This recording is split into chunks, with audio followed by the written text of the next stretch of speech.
It is time for sports, and it is time to bring in Mike Cozzi. Is it raining where you are, Mike? No, it stopped a little while ago.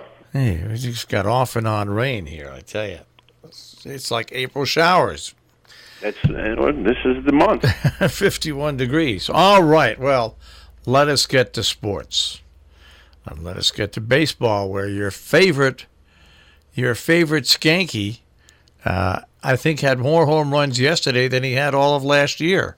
Yeah, Baba Louie. He had 3 home runs yesterday. No, really, how many did he have last year? Like 8 or something? Oh, I don't know. Not many. No, because he was injured most of the year, but it was like 8 or 10, I think, maybe the whole year. Maybe he should play the Orioles every day. That would be a fine. Well, not for the Yankees. Not for the Yankees. I think they hit 18 home runs in 3 games. No, it was, what was it? 18 or 15, something like that. It was like 15. Yeah, I think 15 home runs in 3 days. My gosh, you know. Well, they were getting back for what happened to start the season. Well, let's see what happens this weekend. They play this week. They play Verlander and the Astros tonight. Yeah, it starts tonight, as a matter of fact. And the Astros seem to be getting it back on the plane too. Yeah, they'll be fine. Yeah. But it's funny when you look at you're right about the Mets. I was surprised. They've only scored 5 more runs than they've given up. They haven't given up a lot of runs, by the way. They're a weird team. Yeah. They got smashed yesterday and then made a comeback. They put Familia in the game Saturday. He tried to blow it. Then they came back. So the Mets are competitive. They're better than people thought they would be, and they're far from being a contender. But their pitching staff is a little erratic. Syndergaard's not pitching well yet. Wheeler's not pitching well. Matz is still Matz. He goes to the mound with a pacifier. They need to follow the lead by DeGrom and make themselves professional pitchers. They've been doing this for a long time now. They're not kids anymore. They need to grow up. They need to put the big boy pants on and pitch the way they're supposed to pitch and stop making excuses for themselves. All right, now how come the Red Sox have played all 11 games away?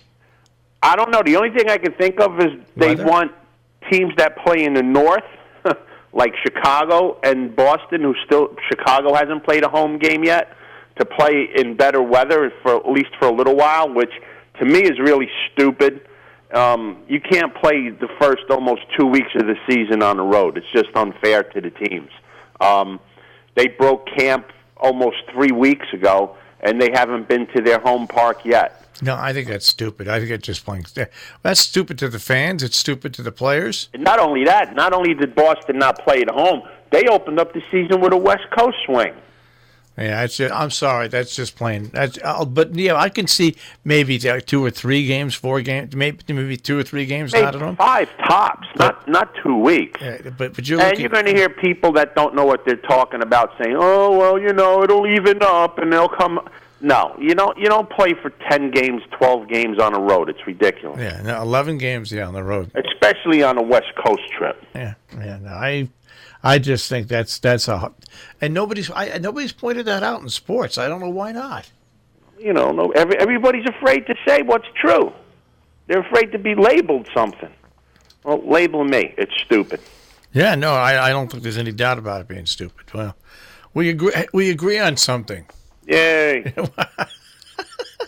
I'm sure we're going to agree on a few more things today. All right. Well, go on with and tell me what you want. NCAA championship semifinal Saturday. Yeah. You can't determine a championship on a call. You can't do it. And you hear all these people, well, there were other foul shots they missed and there was other fouls.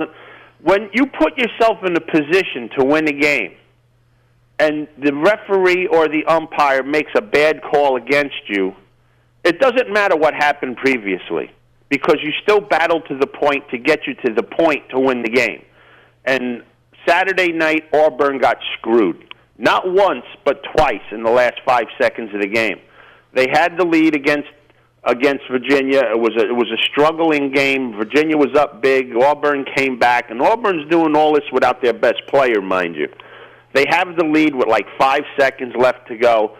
Virginia's bringing the ball up. The kid double dribbles in the middle of the court bringing the ball up, no call. Absolutely awful call right there. That determines the game because Auburn's up. I think they were up 2 at the time. They were up 2 at the time. You make the call. Auburn gets the ball. They get fouled. They go to the line, probably make 1 of 2, if not 2 of 2. Game over. At worst, a tie. And the clock's still running. No call. They come down. They pass the ball to the corner. It's a ticky-tack foul at best. They call it. Virginia goes to the line, shoots 3, wins the game. See you later. Absolutely awful. And everybody defends, oh, you got to make the call. You don't have to make the call. It's determining a championship. If it's a foul, it's a foul, but not this call. This call was absolutely terrible, and Virginia goes to the championship game because of it. And I stand by what I say.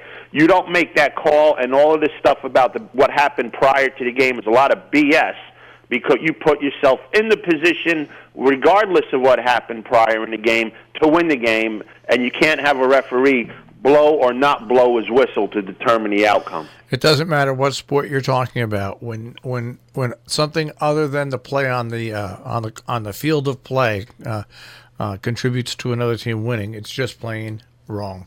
Yeah. I mean, well, you look at football. Yeah. They didn't make the call against the Saints. It was blatant, right? So that's okay. But now when you make it here, that's okay, too. You can't have it both ways, folks. Yeah. You can't have a referee, an umpire, determine the outcome of a championship. Can't do it. The game is bigger than any referee or umpire in history. And if it's a blatant call, you got to make it. But when 2 guys go up and he comes down in his space, give me a break. The foul had nothing to do with the shot. I think the best sport that has the best officials is the National Hockey League, like that. They let teams play. I mean, and you're 100% right. When you're in the Stanley Cup Finals, the last 5 minutes of the game, it's understood that you pretty much have to hack somebody to get a call. We're not calling nothing. And both teams understand it, and they know it, and that's the end of it. It was awful, awful. Feel bad for those kids from Auburn to battle the way they did and beat the kids and beat the teams they beat without their best player. To have it come down to a referee taking the game away from them, unbelievable. Bad stuff. All right, where else do we want to go in sports? Anything else? How's your horses do? Well, yeah, we did. Let me tell you something. This 3-year-old crop is garbage. Oh, my God, are they bad. Let's start with the worst race of the weekend. Santa Anita Derby, the 5-horse race, 6-horse race, whatever it was. GameVirginia just proved he was a flash in the pan as a 2-year-old, had every chance to win for Baffert on Saturday, didn't. Instagram, who's a bona fide sprinter, gave him everything he had to do, and then along comes Baffert's other horse, Roadster, to win. Nothing coming out of the Santa Anita Derby. I shouldn't say nothing because these 3-year-olds are so bad. Anybody can win at any time. But in my opinion, there's nothing coming out of the Santa Anita Derby. In Keeneland, the favorite, Vekoma, who I tossed, won the race. The horse I picked on top, some like the Hot Brown, gave all he could on the front end with the track carrying him and still managed to finish 4th. But the track at Keeneland, since it opened up on Thursday, has been a conveyor belt. Nothing can close on it when it's fast. So everything was Vekoma's way, and I was watching the race. I'd never seen a horse run so bad in a stretch in my life and win a race. He actually looked like he was going to fall over his own feet. If you get a chance to watch it, watch it. So Vekoma won. But I may have come up with a Derby horse out of this mess because, like I said, nothing closed at Keeneland in 3 days. Yesterday was sloppy, so you can't count that really.